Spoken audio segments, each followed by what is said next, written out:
Bonjour à tous et bienvenue sur le petit potager. On se retrouve aujourd'hui pour réaliser nos premiers semis dans ce petit potager d'environ 8 mètres carrés. Alors pour ce mi-février, on avait planifié donc un premier semis de laitue, premier semis d'épinards, du persil et également plantation d'oignons. Donc là je regarde un petit peu sur le plan. On va commencer du coup par le carré le plus central. Donc on va commencer par les oignons.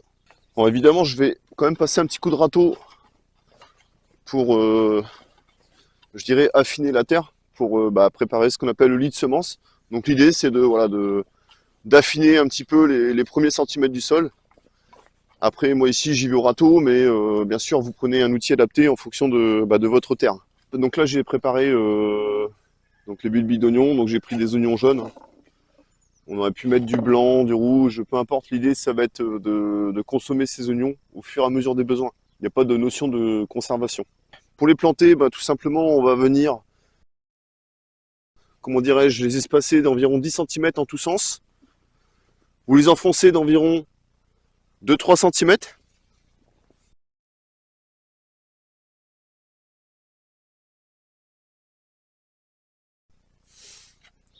Donc là, l'intérêt de les mettre tous les 10 cm finalement, c'est de densifier, d'optimiser son espace de culture. Au fur et à mesure, je vais venir cueillir les oignons et ça va laisser de la place aux autres.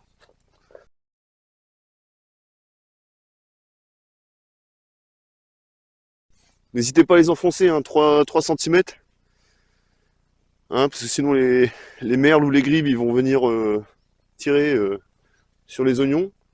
C'est pas le but recherché non plus. Ça sert à rien de les arroser.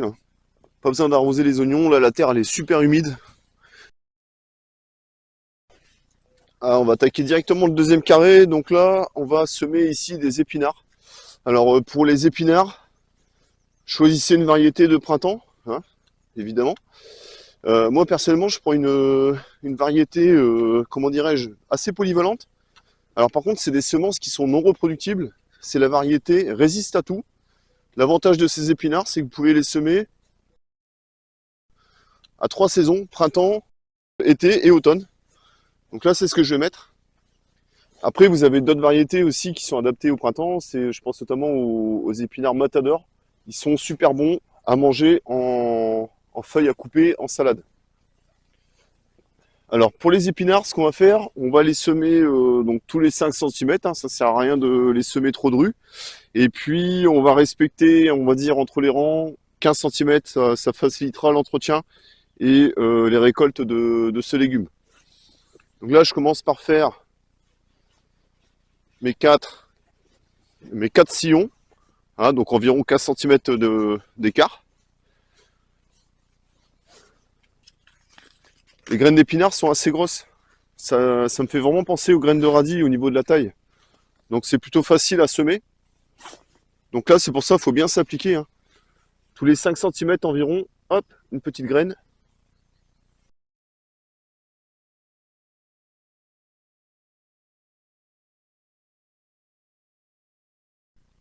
On attend vraiment avec impatience les premiers semis. Et là, ça y est, on y est. On sème, on se fait plaisir.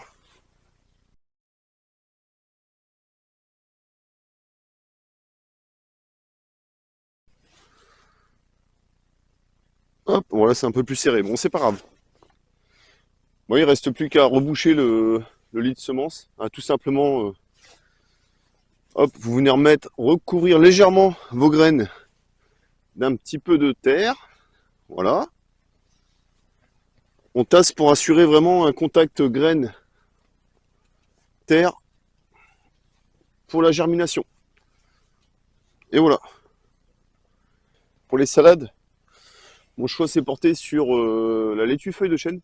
Pourquoi? Parce que c'est une salade qui est tendre. Et puis l'avantage, quand on a une petite surface de potager, c'est que là, pareil, on va récolter les récoltes au fur et à mesure des besoins.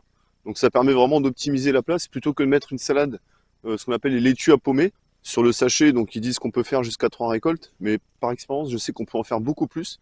Donc laitue de feuilles de chêne à couper. Pour les salades, on va faire donc 3 rangs, et entre les rangs, on va laisser 25 cm. D'accord? Donc bien commencer ici en bordure pour votre premier rang.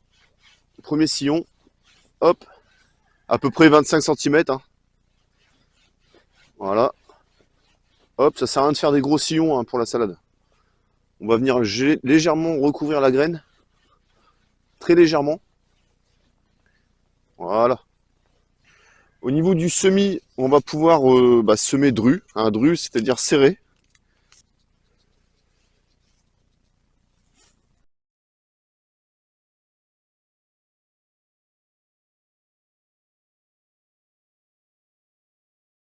Comme les épinards, on va juste recouvrir légèrement notre lit de semences. Hop.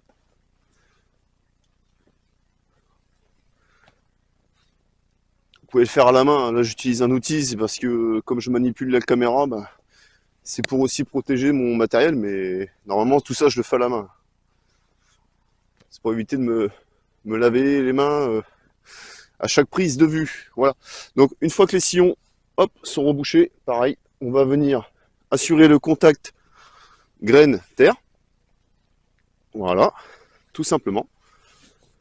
Et puis, même si la terre ici, elle est vraiment, comment dirais-je, assez détrempée, parce qu'il a beaucoup plu là en Picardie, on va quand même arroser un petit peu. Pourquoi? Pour assurer justement ce contact graine-terre. Voilà, donc si possible avec de l'eau de pluie, c'est mieux.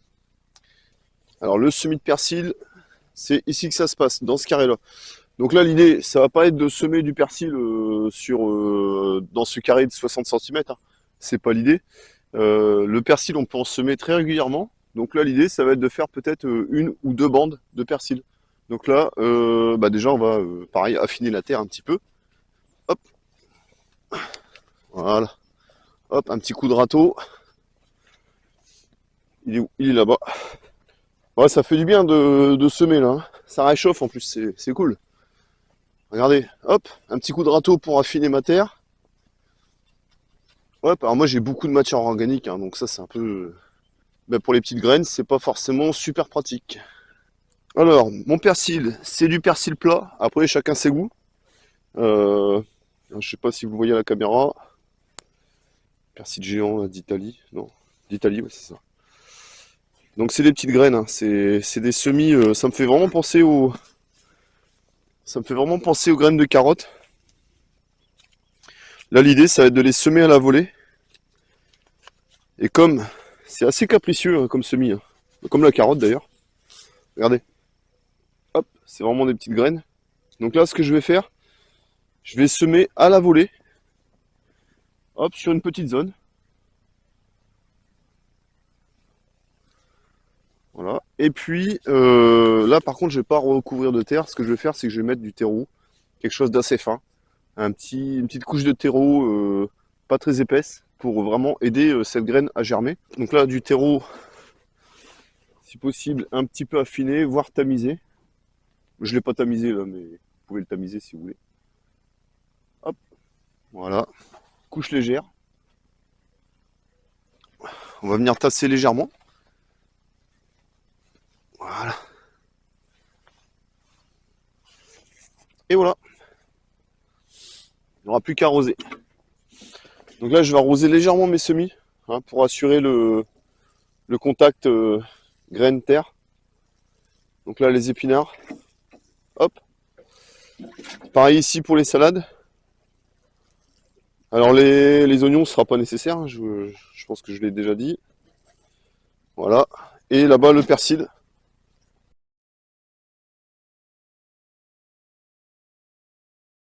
Si vous habitez une région froide, si votre potager est en altitude, il va falloir protéger vos semis. Donc il y a plusieurs solutions. Soit un petit voile P17, soit des cloches, des tunnels. Enfin, ce que vous avez sous la main, vraiment, ça va aider vos graines à germer. Donc il y a plusieurs solutions. Moi ici, j'ai fabriqué des châssis avec des chutes de polycarbonate que j'avais acheté pour réparer la serre. Donc là, j'ai fabriqué des petits châssis, mais vous pouvez aussi faire d'autres choses. Par exemple, là, je vais vous montrer. J'ai fait ici, tout simplement avec un cajot. Donc un cajot que j'ai redécoupé et un bout de bâche. Hein, voilà, j'ai fait on va dire un mini châssis de récup. Ça marche très bien. Et puis voilà, c'est pas cher en plus, donc c'est pratique. Donc ça va me servir pour couvrir mon persil. Et puis mes châssis, je vais les mettre sur mes salades et sur mes oignons et mes épinards. Donc c'est parti. On protège les cultures. Bon, c'est des châssis faits maison. C'est costaud, c'est réparable, ça revient pas trop cher puisque un châssis comme ça revient à 15 euros. Donc c'est vraiment, on va dire, un rapport qui était pris imbattable par rapport à ce qui se fait dans le commerce. Hop. Voilà, j'ajuste au mieux.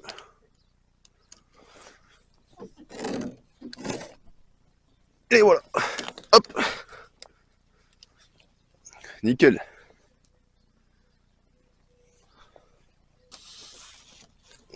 Et voilà.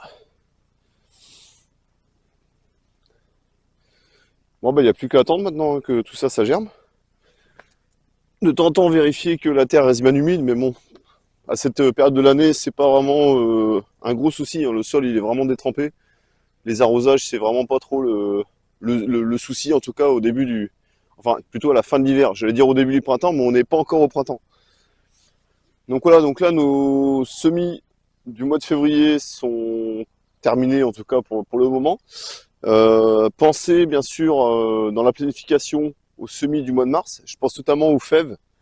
Comme je vous ai expliqué dans la première vidéo, moi je l'ai fait ici dans ma serre froide pour, on va dire, limiter les attaques de limaces. Donc bah, n'hésitez pas à semer en godet vos fèves pour le mois prochain.